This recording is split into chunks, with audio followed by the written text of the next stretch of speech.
the moment before the doctor actually said sort of the sentence, I think this is autism spectrum disorder, Jack had banged his shin on a metal filing cabinet. And he just dissolved to the floor, screaming. And it wouldn't let me touch him. I couldn't gather him. He just became like a ball of fury. And it wasn't the first time. And I'll never forget the doctor said, he doesn't seek you out for comfort, does he? And it was really the definitive moment for me. And as a mother, to hear it verbalized was very powerful, but also 100% the truth.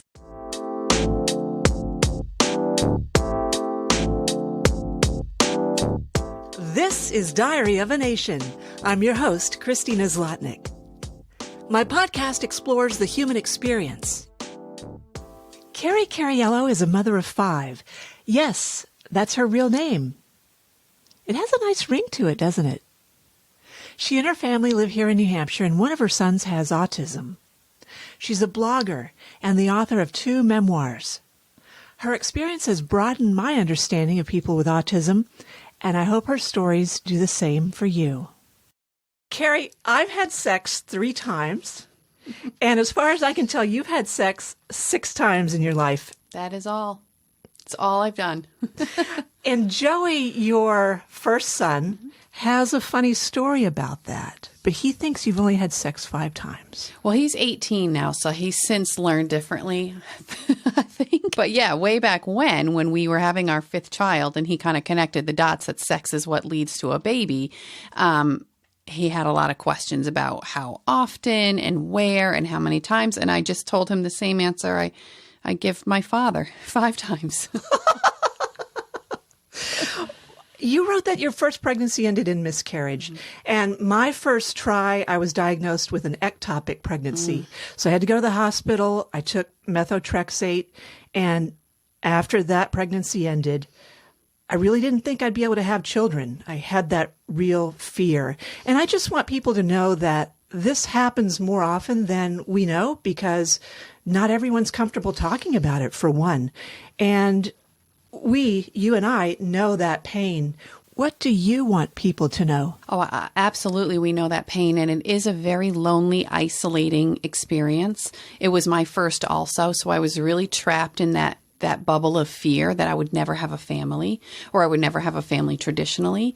I think as I move forward, I'm 46 now, so I'm entering other phases of womanhood that are also shrouded in secrecy and shame, end of fertility, perimenopause, menopause, and all the changes that accompany that. I had a hysterectomy 18 months ago, and it was a really challenging process of healing and recovery. And I found myself once again kind of alone in this experience, in terms of that there aren't a lot of books on miscarriage, hysterectomies, perimenopausal rage, hormones. Raising teenagers at the same time, our hormones are skyrocketing through our veins. So I think as I move forward and write more and more, I'm looking to expand kind of the topics to maybe encapsulate some of those secret kind of hidden, mysteries that are really very common to us all. I think I'm in perimenopause right now. Oof, I know sweat I am. When I sleep. Yes. I can tell I'm moodier, and I really need to regulate that. Mm-hmm. But I have 2 daughters, and now you have 5 children. Your second child, Jack, he was born on Mother's Day, and at age 2, he was diagnosed with autism. The very next day, you wrote that you found out you were pregnant with your daughter, your 4th child. What were you thinking the moment the doctor told you that Jack has autism? You're bringing me right back. So he was a little under 2. I want to say 18 months or something, but close. There had been a lot leading up to that. We lived in Buffalo, New York at the time. We had trouble getting appointments. This was 16 to 17 years ago. So we were kind of on the cusp of this bubble of autism that since burst, if you will, where it became so much more prevalent. I just knew in my bones that something wasn't right I had a son who was a year older, exactly, 13 months. And I would say to myself, well, I mean, Joey last year was doing patty cake by this time, or he was putting on, my shoes and shuffling around or doing peekaboo. And Jack did none of that. So I certainly was prepared going into this doctor's office, but there's definitely details that stand out for me. It was a really tiny, stuffy room, and the doctor was really kind and quiet, really in observation mode. And Jack at that point was like a whirlwind. We couldn't keep him still. We couldn't keep him in a room. We couldn't keep him in a chair. The moment before the doctor actually said sort of the sentence, I think this is autism spectrum disorder, Jack had banged his shin on a metal filing cabinet. And he just dissolved to the floor, screaming. And it wouldn't let me touch him. I couldn't gather him. He just became like a ball of fury. And it wasn't the first time. And I'll never forget the doctor said, he doesn't seek you out for comfort, does he? And it was really the definitive moment for me. And as a mother, to hear it verbalized was very powerful, but also 100% the truth. That's so sad as a mother to hear that. Yeah. And I do want to fast forward and say, not much changed in the landscape. Jack doesn't seek people out for comfort in many ways. But just this week, he's 17. He came in and I was sitting in my office and he draped himself over the window seat and he said, "I love you." And he said, "I have never said that before." And then he said, "You should say thank you now." So that is Jack, It was huge. It was huge. It is a reminder that the firsts do come, that we get there and we're on autism's timeline. What's his exact diagnosis? So when we were in Buffalo, it was pervasive developmental disorder. We moved here to New Hampshire when Jack was almost 3. And here in New Hampshire at that time, they didn't have that classification. So it just went to autism spectrum disorder. Could you define some of the terms specific to the behaviors associated with autism, especially Jack? Sure. I consider this like autism's co-pilot, sort of the Robin to the Batman. Jack suffers from crushing anxiety. It's debilitating. He does take medicine for it. That was a long journey on our part to decide that that was the right thing for us. And it was. It continues to be. Jack also struggles greatly with regulation, keeping his body still. So the people with autism often have what's called self-stimulation behaviors, or stimming, a certain kind of repetitive movement that brings calmness and regulation to their body. So Jack's he jumps a lot.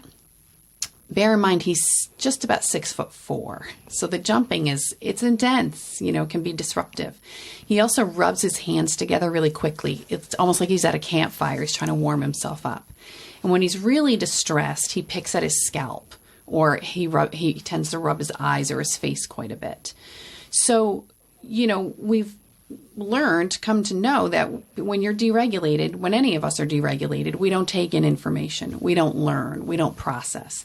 So a large part of our day is dedicated to keeping his body calm. He struggles with something called cognitive flexibility, which is the concept of knowing that other people might have thoughts, ideas, or opinions that are different than our own. It ties very closely to his literal nature.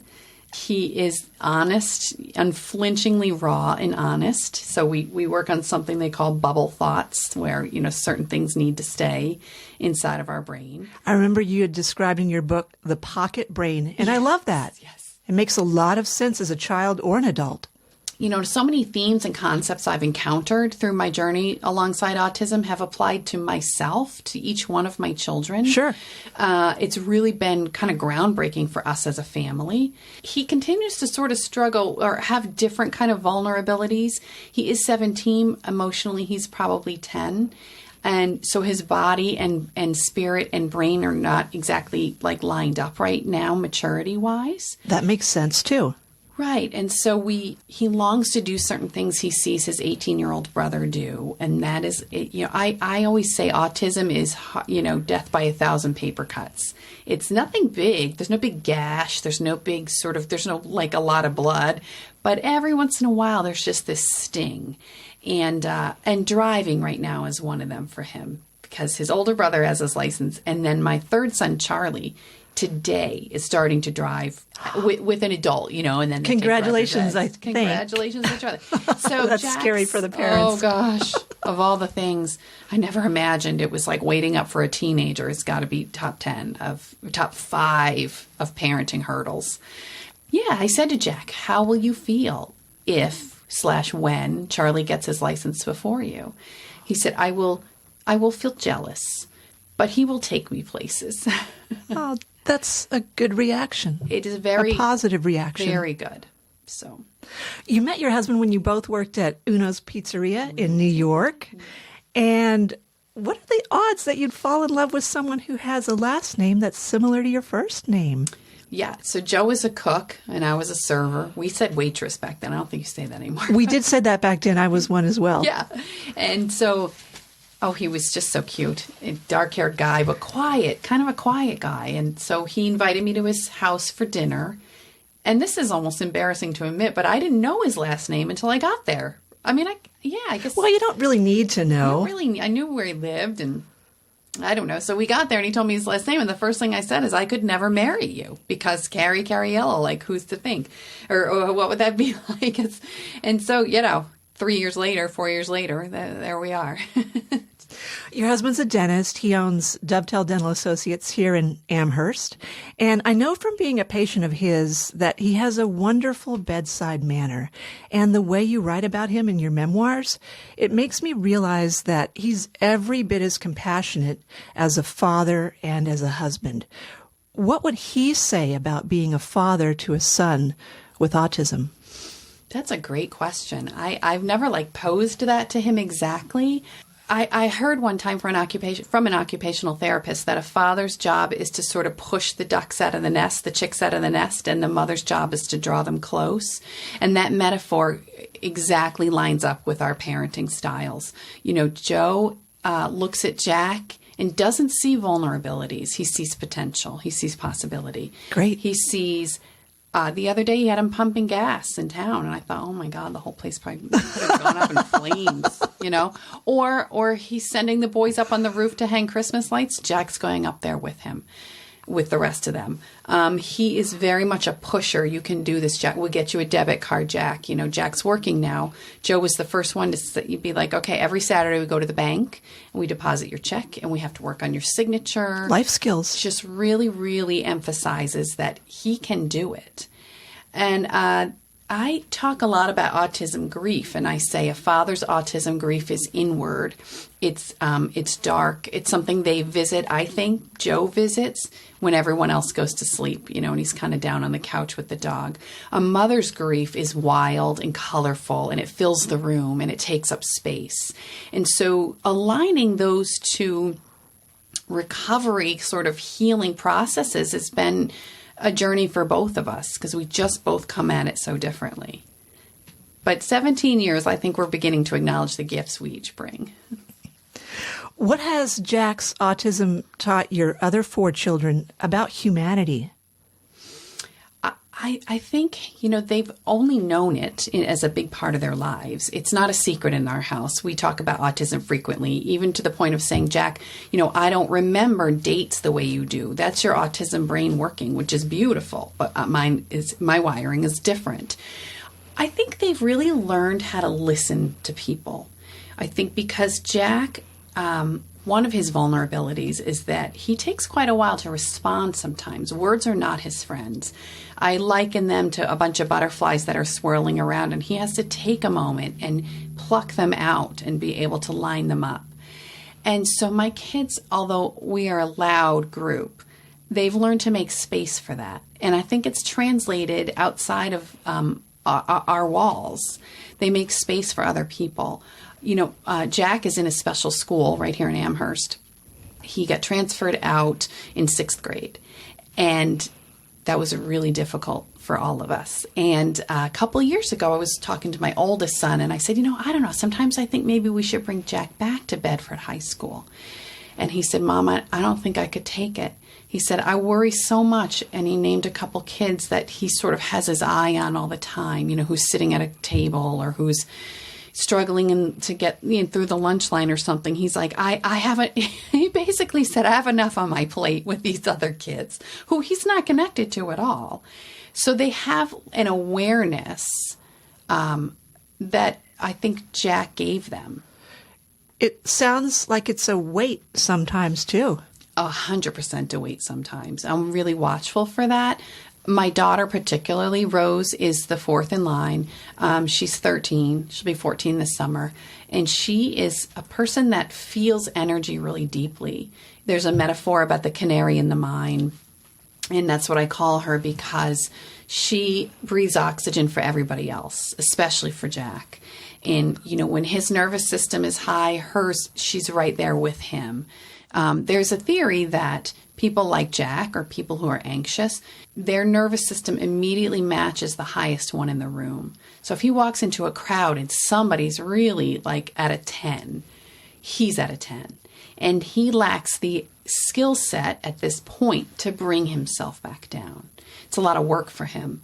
She is that barometer reader, if you will. He's getting restless mom. He's getting unhappy. And I watch a lot to make sure it doesn't take a toll on her. In school, I want to say 2 years ago, they had an anti-bullying series or, a class on it. And I guess they showed a video about a boy with autism who was bullied to the point where he committed suicide. And she was frantic. I'm sure. I mean, frantic. She slept in our room for 2 nights. Just, it hit so deeply for her. And so, at times it certainly is something they carry with them. You've written 2 memoirs. Someone I'm With Has Autism and What Color is Monday? How Autism Changed One Family for the Better. So what color is Monday? Well, Monday changes. That's the problem. It was orange for a while. First, I was going to name the book Thursday is Purple. And he said, sometimes it's purple. And I'm like, dude, I'm trying to write a book here. Let's nail it down. Yeah, I haven't asked him in a while. It used to be orange. And then a preschool teacher got in touch with me, just a gem of a woman, Emily. And she said, I wonder if he relates it to, in preschool, he went to an integrated preschool. They had a chart and every day had a color. Oh, maybe. It's possible. People have asked if he has something called synesthesia, where people assign color to numbers or letters or sort of all sorts of things. I don't think he does because my understanding is that people with synesthesia, it doesn't change. It's like the number 2 you always see. Oh, okay. That's my impression. So she may be onto something that maybe he has a memory unlike any I've ever seen. Like the Rain Man character played by Dustin Hoffman? Well, I wouldn't march him off to Vegas and expect to make any money off of him, but I will say he remembers the birthday of every single person he meets. Strangers and all. Strangers and all. Oh, yeah. He'll remember, the last time he ate a hot dog, if it was 4 years ago. No way. Yeah. He'll announce certain things, so our neighbor, Doug, his birthday is in October. So on that day, Jack said, it's Dr. Doug's birthday today. It's like a catalog of information. That's such a wonderful skill set. Seriously. It is a wonderful skill set. However, it's coupled with this vulnerability where he has zero working memory. And so that he has a very hard time applying information to tasks at hand. Oh, in the moment. In the moment. So somebody once described it to me. If you picture a table as our working memory, you might write something on a Post-it note and stick it here and another note here. And then you refer to it like, I have Carrie at 1 o'clock and then I'm going to do this. His is clean. He has zero sticky notes lingering in his mind, if that makes sense. You mean those executive functioning skills? Absolutely, 100%. And so, if he's doing a recipe, he has to check it probably 6-8 times to see how many eggs do I really need. He doesn't hold on to information as he uses it. And it's a very difficult thing to grow, to increase. What would he say it's like to have autism? I'm going to be blogging off of these questions. What is it like for Jack? Feel free. Use it liberally, however you wish. What's fascinating about Jack is he knows he has autism. He doesn't talk about it a ton, but he's constantly grappling within kind of the spectrum to figure out where he lands. For example, he goes to a school with kids who are also diagnosed with varying things. And he'll say, well, I'm not like so-and-so. I'm not like that. I don't do such and such. So I think if Jack had the words, he would tell me that autism can be really isolating, because to be a human who is unlike any other human he's ever come across, he doesn't see himself in anybody else. He doesn't feel represented. Like, I look at you and I think, okay, she's a mother like me. She's a woman like me. We're about the same age. We immediately draw these connections. And I don't think he has that sensation at all. So he just turned 17. He works at the pasta place, Yes. Table 8 in Bedford, the town next door. Does he get to make pasta? And what does he think about his first job? So he actually first worked at La Belle Winery, Oh, doing banquets yes. and things, but carrying chairs and tables is not really Jack's forte. So he went over to Table 8. He started there as a dishwasher on Tuesdays from 4:30 to 6:30. And about, I want to say 6 months ago, they promoted him. So on Thursdays, he makes pasta. Now, it's this huge stainless steel machine that looks really intimidating to me. But really, it's the perfect job for him. He has to measure out the flour and the ingredients, put it into the back of it, and then depending on what style pasta he's making, he just has to time it of when to cut it. Oh, that's how you do it. Yeah, I have a video on my website or on my Facebook page We'd about love to see that. it. Yes, because people, I posted and people said, that's so soothing. Because you just sit there, there's like this big sort of spatula he uses, and that's Jack to a T. He's intuitively timed. He has like an internal timer. During the pandemic, our family started this evening ritual driven by Jack, as most of our rituals are. This show, but hosted by Meredith Vieira, called 25 Words or Less. It's cute. It's a half hour. I love her. And so from 7:30 to 8, that's where our family is every night, Monday through Friday. He knows down to the second how long it will take him to. So after dinner, he goes up to his room, because that's a lot of words. It's too many words for him at dinner. In the dinner table. And so he goes up, and then I'm telling you, he has like his footsteps timed to when the show's opening song comes on. Isn't that amazing? It's amazing. In his brain.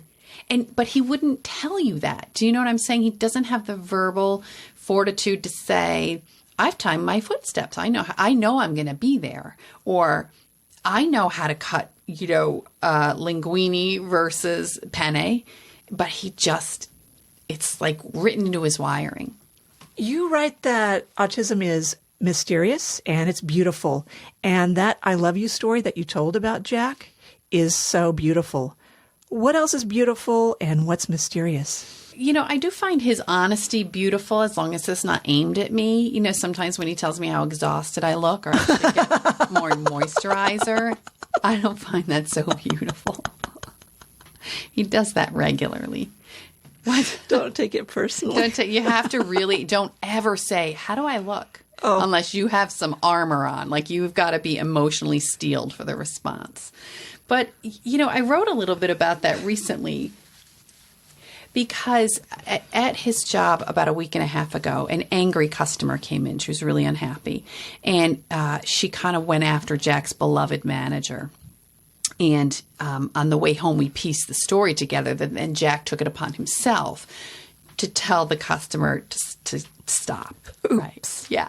So, my husband was like, what if you did that in a situation and it really escalated? Or, people are not always using their best brain. And they don't know the backstory. They don't know the backstory. It takes a moment or two, at least in his presence, to be like, oh, okay. And so, we cautioned him about that. And I thought, man, autism gets its sticky little fingers on everything. All along, we have promoted advocacy, loyalty, championing people. And here he went to do exactly that. But again, we had to pull him back. So there's always this push-pull of like, tell a joke, but just don't tell it too many times, balancing him in that way. And I would say the mysterious part to me lately is I used to be able to be ahead of the curve, right? Like we would go into, say, a Chuck E. Cheese, and I would say, okay, I know he's going to try to bolt out of that door and get in that ride, and he's going to try to eat the popcorn off of that table that belongs to other people. I feel I'm not ahead of the curve anymore. I never would have seen that coming. I never would have seen him take it upon himself to defend someone, even though we promote all of that in our home. And then I never would have predicted, like, wow, now we got to tell him the perils of doing that. The goalposts keep getting moved. Exactly. There is no finish line here. And there also, I say this a lot, there are no shortcuts to the work that comes with raising any child, but I think there's an intensity with a diagnosed kiddo. What do people who don't have experience with autism need to understand? Like the public, how can the public better relate?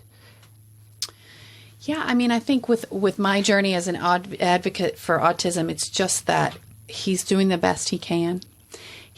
We're not always our best selves when we're out in public. What it looks like in the moment is not always sort of the reality, especially when he was, a toddler and really losing it. I always love this. Read this somewhere that a tantrum, when you're out and about in Target and you see a kid just losing their mind, if you really look closely, a tantrum has a goal. So they want more gum, they want more cookies, they want to stay longer at a playground. A meltdown is a response to the environment. So the lights are too bright, the water is cold, it's very noisy. That was such a gem for me to digest. And that's what I would love people to know, not just the differentiation between the two, but things are not always as they seem. It's not always some spoiled, angry child. And if one person could sort of bear that compassion, I just think everything would feel better. He's asked to adapt to our environment in any number of ways. And he can't always be flexible the way the world demands. I remember you had written, I think the world could certainly do a better job of adapting to him and being more inclusive. And I feel we're making great strides towards that. Even his job at Table 8 is such an example. The owner said, we have no experience with autism. We don't really know anybody. This is really out of our wheelhouse, but we're willing to give it a try. And to use another phrase that I write about a lot, they met him where he is. And it's an ongoing process because, like you said, the goalposts change. But if everyone just sort of met Jack and people like him where they are, growth on both sides is inevitable. They're so generous to have done that. It was a really profound step, and it just opened my eyes. I've always felt people are good. I've never really had a terrible experience where I came away thinking, oh, gosh, that person was such a jerk. I try to find the not the teaching moments, but the growth possibilities in every encounter that might start off a little negatively. I mean, I have had those. But to have somebody say, we're willing to take a chance with him, with our business, was really inspiring. When you think of Jack's future, what are your thoughts and what are your emotions? Well, it's so interesting you say that because we're sort of we're coming up on some important steps. So I still have a lot of fear about his future. When he turns 18, my husband Joe and I will have to take guardianship for him, meaning we will sign documents and go before a court, a judge, and say, yeah, we're going to manage his health needs, his financial needs, and then, maybe a few other things. And, I always say Jack's autism has many complex characteristics, but one is he wants things for himself that he may not be able to get for himself. So standing before a judge and signing away his rights will 100% break him. And we're starting to talk about it a little bit as a lead-in. What does that mean exactly? To the guardianship piece. How do you know that he will be so upset by that? Because you're still in the picture. And you're going to help him live the fullest life that he can. I think he values a life of independence, and he really pictures that for himself. Like a lot of people. Like we should. Yeah. Right. And on one hand, I'm so grateful that he has this goal, this version of himself he aspires to be. Yeah. On the other hand, I don't know we can get him there. And that is a special needs parent's reality. We are doing everything we can to get him to maybe drive a car one day. Again, he has this older by a year brother who will be going off to Philadelphia next year, just living his best life for college and exploring all sorts of new opportunities. And Jack watches him like a hawk. So he knows the difference of who he is versus maybe who his brother or his peers are. And I think that will be a tough day for him. Hopefully we'll have sort of prepared him enough that it'll be kind of, less heartbreaking. What does that mean? That you're still responsible in some way? He'll still live at home? I mean, I know these are hard questions to answer that probably don't have an answer in some cases. Well, our eyes right now are on some programs in the area. So this summer, Jack is going away for 3 weeks. Now, this is really funny because Jack filled out the application for this program. He put the stamp on the envelope and he mailed it. Nice. And then when he got into it, he said, "Oh, I'm not going to that." No way. Nope, I will not. I am not going to Landmark. That's the name of the college in Vermont. I'm not doing it. And so that's so Jack, And now he's, that was maybe 6 weeks ago. We got the news that he is a good fit for the program. And now he's coming to terms with it. If I go to Landmark, will I have a roommate? So this is a college that has a lot of scaffolding for different kinds of learners. And they have this great summer program where he would live in the dorms and go to the cafeteria, assuming everything with COVID opens up to max capacity. And so a program like that, they have 4-year programs like that, not only at Landmark, but a few other places. Our goal at this point, he will graduate high school on time, which is a tremendous achievement. And so our goal is that he would do a 4-year program following that. And probably like any college student, really, will still manage his health affairs, will manage his medication. Financially, obviously, we'll still take care of him. But the guardianship will give us just that much more time afterwards if we have to continue to, help him choose a place to live. Help, be connected to his bank accounts. Still arrange the doctor's appointments. Things that after college people typically assume for themselves. There just are a number of unknowns. There are. For him and for you and Dr. Joe. And Dr. Joe. I do know one thing. Jack does not want to live in our house. Oh, he doesn't? No, he does not want to come back and live. He wants to fly. Oh, so that's where some of the tension is. Yes. When you were beginning to describe the guardianship. That's where the tension is, just the other day. So the plaza where Table 8 is also has a few other little places. And one of them's a Walgreens. And on Thursday, he announced to me, this afternoon, you will drop me off at Walgreens. I will buy some things with my debit card and I will walk over to Table 8. And, of course I was nervous because what if the debit card didn't work? What if he doesn't ever look where he's going? A new driver backs into him. What if somebody really misunderstands him in the middle of the store? And then I had to think, this is what all the work has been for. It is leading up to this point and a million points in the future for him to stretch himself just a little bit. And he did great. He bought Advil, I don't know why, and Lifesavers. So Elon Musk has announced that he's on the autism spectrum. How does that sit with you to see public figures? I mean, I think it's great. I think there's a little bit of autism in all of us, to be honest. We just don't have the full gamut for a diagnosis. So I was sort of thinking that in myself, too. Like, I think everyone can see some behaviors in themselves that also can present as autism, except that autism's a little more, obviously more challenging. Yeah.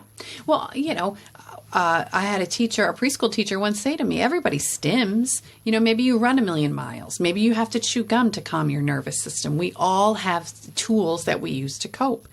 Autism just has, if it's like a jar of marbles, I say, we plucked a couple marbles out. I'm a little bit rigid. My one son is a little bit literal. Jack just took the whole jar for himself. And that's all of it. How greedy. He was a little piggish. That's true. So, I just have to remember when I want that crystal ball so badly, it will unfold. And do you have anxiety, or do you just try to live in the moment and not worry too much about the future? My anxiety, I would say, comes and goes along with my hormones. I think that's pretty natural for a woman.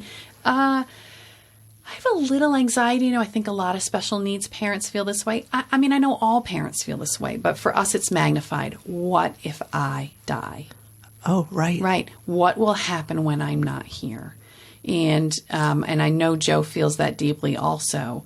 We do have a big family, and I'm certainly somebody, I wouldn't burden it to them exactly, but I know that they would be a safety net for him. At the same time, I know I have got to get him set up in an environment that has enough supports to it that he can live his best life. So yeah, the other night I woke up thinking, what is he going to do all day? Because, here we are in New Hampshire. It's a gorgeous spring day, right? It is. So we went out for lunch.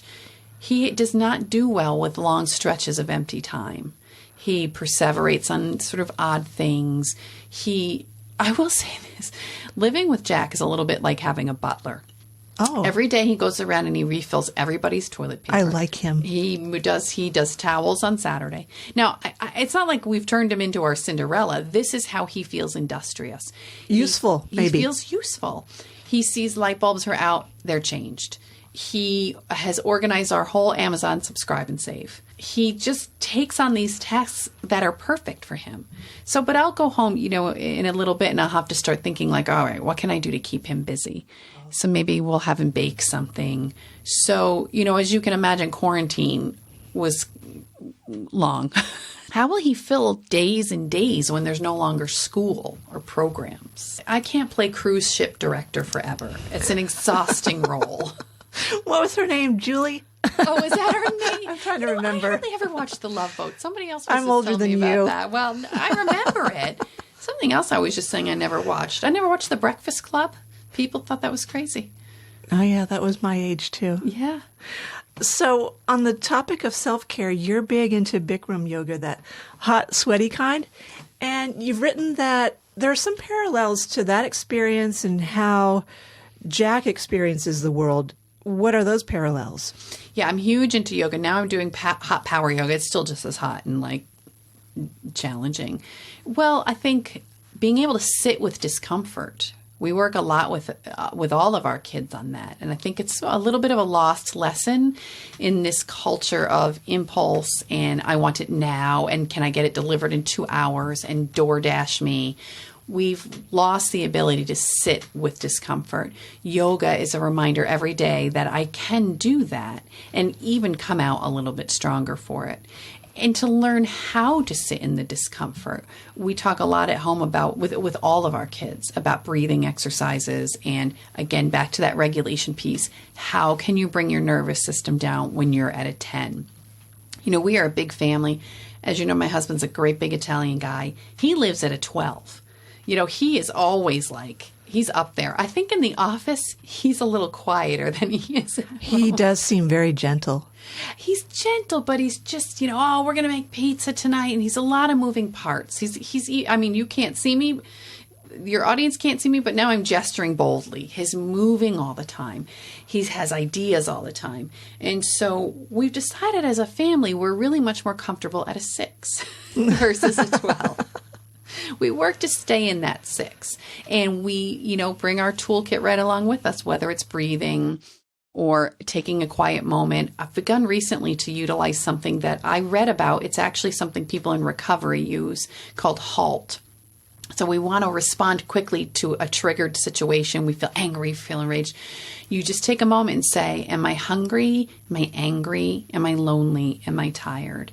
Just that exercise alone brings my nervous system down. And then when I have a vulnerability, maybe I am a little hungry and I can address that basic need. I come from a place of discovery once again. And so we have a lot of those ongoing dialogues to keep ourselves in a place where we can take in information and learn from it. You do and you don't regret telling the world that Jack has autism before Jack was ready for the world to know. Could you explain? Well, I wrote that a while ago because now I don't regret it at all, to be honest. But back then he was so tender. Someone once said to me, a woman who's known me through this whole journey, and she said, when I first met you, it was like you had these mother wings wrapped around him, right? And you would only let him peek out and let people really see him occasionally. And then sort of as the years went on, I started to kind of open my mother wings a little bit. I guess I was sorry when I told people and they no longer saw the boy. They saw the diagnosis first, which is inevitable. It still happens to this day. But now I realize keeping it a secret or shrouding him wasn't going to really reverse that reaction to who he was. So now we're all in. It is sort of, we live out loud, I say. As I tell him, it is a part of who you are, just like blue eyes and light brown hair and being tall. It's just one piece of many that makes up Jack Cariello. How do you parent the unlikable side of autism? It is a balancing act because there are unlikable sides of autism. I try to remind myself this is autism, not the boy. And I try to remind myself this is where the work is. Because let me give you an example. A few years ago, maybe 8 or 9 years ago, he was hitting people. And my sister-in-law said, the law doesn't care if you have autism. You can't hit people, right? So I carry that advice in similar pieces with me. The world doesn't care. Jack cannot act a certain way simply. It doesn't give him permission to behave in a way that's terribly inappropriate or rude. At the end of the day, we want people to like our children. That is just the bald fact of motherhood. And while I don't sort of cater to that, it's in my mind that I need to give him the ability to be his best self. So you've written 2 memoirs. Yes. You're a blogger at HuffPost and the Today Show, and you've run the Boston Marathon. But what other goals do you have for yourself? Well, I have a book proposal out now to cover autism and puberty. So we'll see if that gets any traction. I haven't heard back yet from anybody. It's so interesting you asked me that, though. We have the Peloton bike. I don't use it. I'm not a cyclist, but I did download the Peloton app for running. And I love it. And one coach, Matt Wilper, said, if you don't have goals for yourself, the world will tell you what you want. And I just really took that with me, that it's time to put some things on the calendar. We're out of COVID now. The world is opening up. And so last week I ran a 10-mile race. That was one of my goals. Great job. Yeah, which was fun. I know your daughter's a runner, so this is nothing compared to the world. What's more than I do. Well, I felt good with it. My goal also is to start expanding maybe beyond autism a little bit as I write. Writing is something that absolutely lights me up inside. It is a part of me now. I've vlogged every Monday for the past 9 years. Every single Monday I have a new post. And I don't know who I would be without that place to put my energy and my thoughts. So, but in 2 years, God willing, my subject might walk right out the door and live somewhere else. Yes. Right? But, as I continue to discover and explore, it's like what we talked about earlier. There's so many women's issues that go underground. There are so many parenting issues that we don't want to touch when the ugly side of motherhood is where we're living, right? I want to explore that. And so that's kind of my short-term goal. I read Scary Mommy, and those are some really well-written subjects. They're raw. I want to see the raw side of it all. Yeah. I know social media gave all of us the opportunity to be our shiny, bright selves. And I work really hard not to give into that on my pages. I'll post a happy thing if there is a happy thing. I don't shy away from being vulnerable. Last summer, my youngest son can be he's a force, right? My Henry.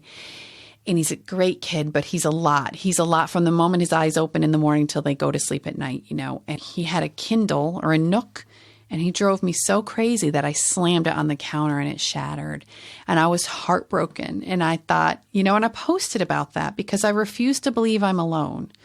I think at the end of the day, that sort of circles back to the purpose of any advocacy work I do, any writing I do. I refuse to believe I'm alone in this. These are universal feelings. Yes. And that time and time again are the messages I get. That's the feedback I get. It feels so good to know I'm not alone in the messy, ordinary, complicated side of life.